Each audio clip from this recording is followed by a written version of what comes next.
Last Sunday, our narrative picked up soon after Abraham and his family started and left home. Even as they were following God's instructions by moving to new lands, they were struggling with doubt. Abraham and Sarah had trouble believing God was going to provide for everything that he'd promised to them. So instead of allowing God to handle their adversaries and the challenges that they faced, they took matters into their own hands. Abraham and Sarah chose to deceive others as they traveled because they were lacking faith. Their reliance on themselves rather than on God caught them up in dangerous habits. Their insistence on doing things their own way entangled other people in their lies, and they did a lot more harm than good. Rulers and their households were affected by their choices. Because Abraham and Sarah were unable to focus solely on God's promises for the future, they stumbled and they sinned. But that wasn't the end of their story. These moments of failure were used as learning opportunities. God displayed incredible mercy and offered grace to everyone involved. He wasn't scared or repulsed by their mess, and he helped them work their way through it. God kept his promise to take care of Abraham and Sarah and guided them back toward the path that he had been laying out. During this journey, as God continued to lead the family, they came to yet another crossroad. Scripture says that the lands were unable to support both Lot and Abraham with all that they had. Now, Lot's someone that we haven't talked about very much yet. So, who was he again? If you recall, Lot was adopted by Abraham's father, Terah. He came along with the rest of Abraham's household when they set out for new land. By the time we come to chapter 13 of Genesis, Abraham's and Lot's servants are fighting one another for resources. Abraham and Lot recognize that quarreling amongst themselves isn't healthy, and so they decide to split up.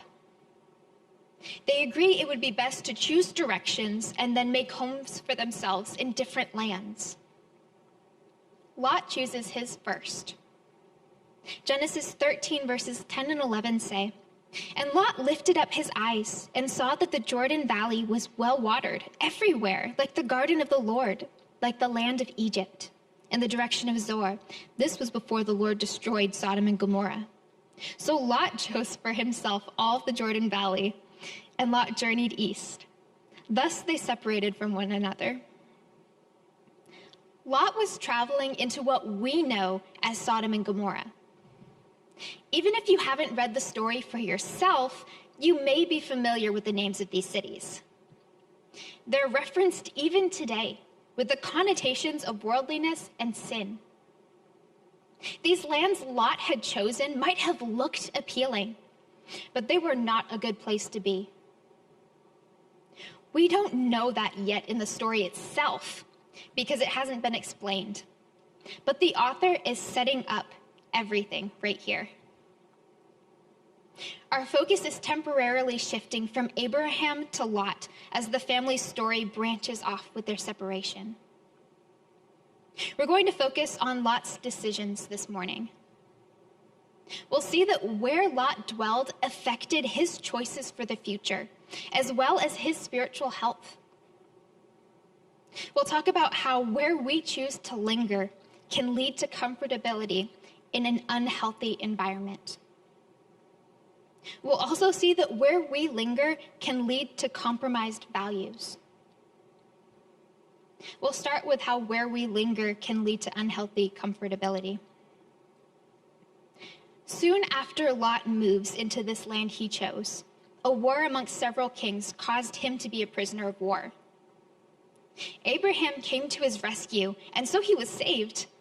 But even after the fact, Lot returned to the land he'd originally chosen. We don't see it explained right here, but further into the book we know for sure Lot willingly went back to these cities that were filled with corruption. I've mentioned the sins of the city a few times, but I'll give you the summary Abraham is informed of a few chapters in. 3 men appear before Abraham, one of whom is called the Lord. While they're together, they talk about the promises that God had made, as well as the cities of Sodom and Gomorrah. Genesis 18 verses 20 and 21 say, "Then the Lord said, because the outcry against Sodom and Gomorrah is great, and their sin is very grave, I will go down to see whether they have done altogether according to the outcry that has come to me. And if not, I will know." So many people had been hurt and burned by these cities that action had to be taken against them. How then did Lot find himself settling there? It seems that he grew comfortable with the place he chose to linger. Comfortable can be a really good word. It can be safe, reassuring, and encouraging. Comfortable can also be a scary word.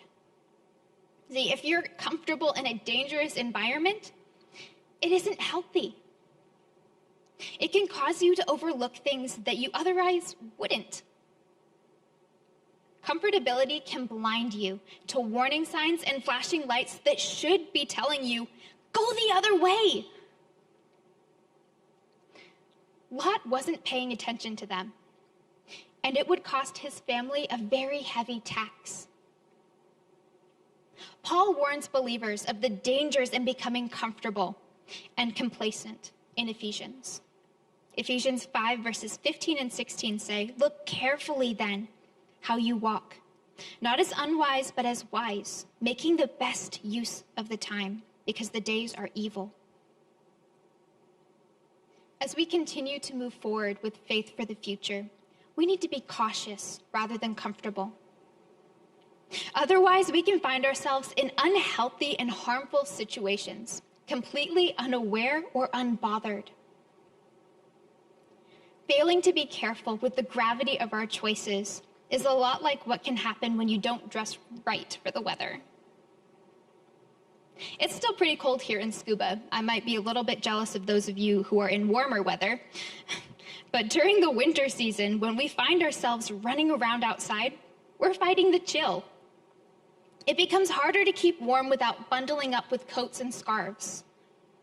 If you're not wearing the proper gear while you're outside, your body starts to suffer.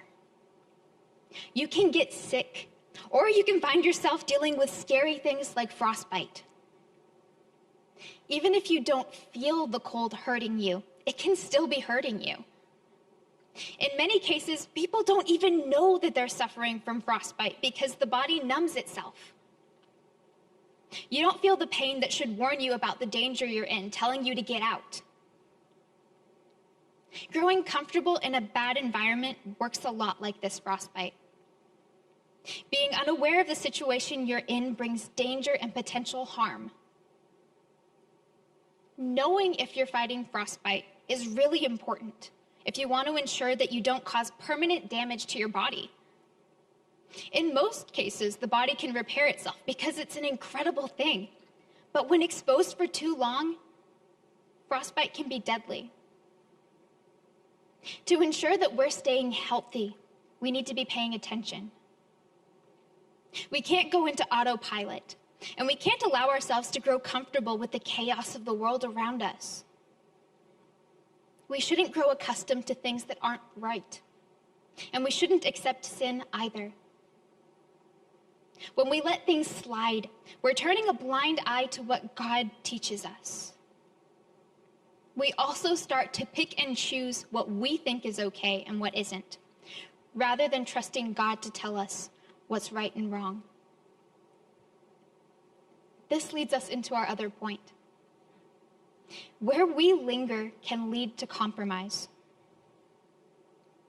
After speaking with Abraham, 2 angels go down into the city of Sodom. They traveled to observe the people and their values. Their journey into the city uncovered the depravity of those who had lived there all their lives. it also displayed the compromised values Lot had adopted in his time lingering in the land. Let's look at how their introduction goes. Genesis 19, 1-3 says, "The two angels came to Sodom in the evening, and Lot was sitting in the gate of Sodom. When Lot saw them, he rose to meet them and bowed himself with his face to the earth and said, 'My lords, please turn aside to your servant's house and spend the night and wash your feet. Then you may rise up early and go on your way.' They said, 'No, we will spend the night in the town square.' But he pressed them strongly. So they turned aside to him and entered his house. And he made them a feast and baked unleavened bread, and they ate." The initial meeting sounds like it goes pretty well, right? Lot is being hospitable and trying to attend to them the best he can. But despite the way it might look on the surface, the angels would witness how Lot's character suffered from his time living within these lands. In the following verses, we find the men of the city seeking out these two angels with malicious intentions. They come to Lot with a proposition, and rather than flatly rejecting the idea, Lot tries to compromise with them. Instead of agreeing to their demand, he offers his two daughters, innocent in this situation, in the angels' places. Can you imagine the state of mind Lot must have been in to willingly offer his children over to people like this? How did he come to a place where this was acceptable to him?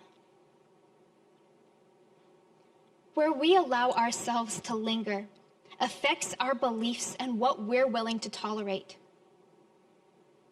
Lot lingered in a land that was poisonous to godly values.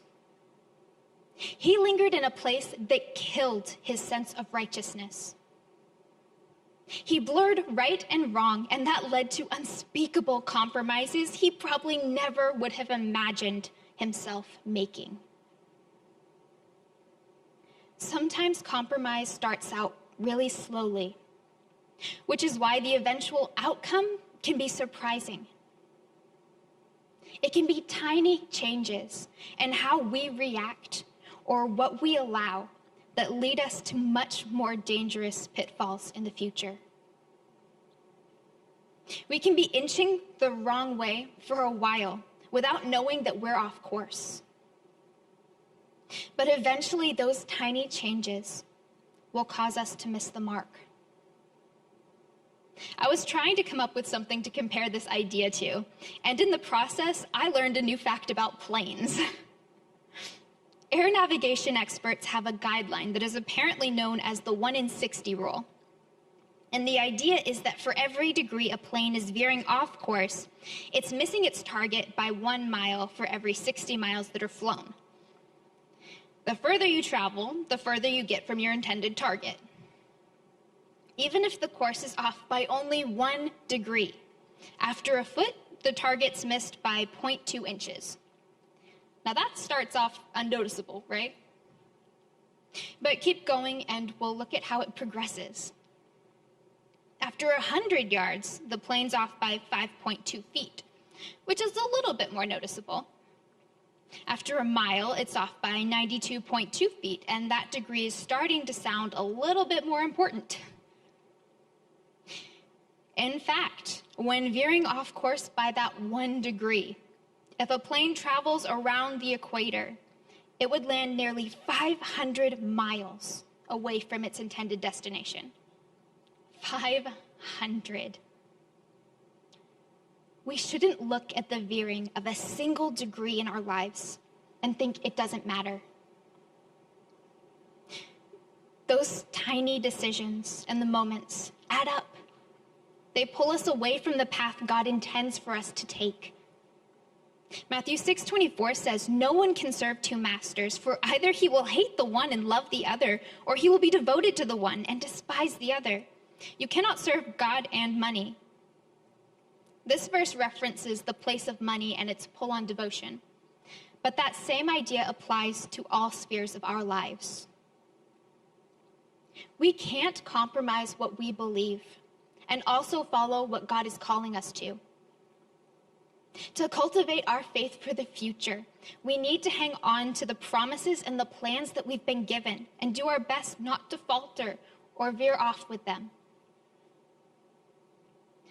Once again in this story, we witness God's mercy in the mess, as Lot and his family are given a chance to escape the city before disaster strikes.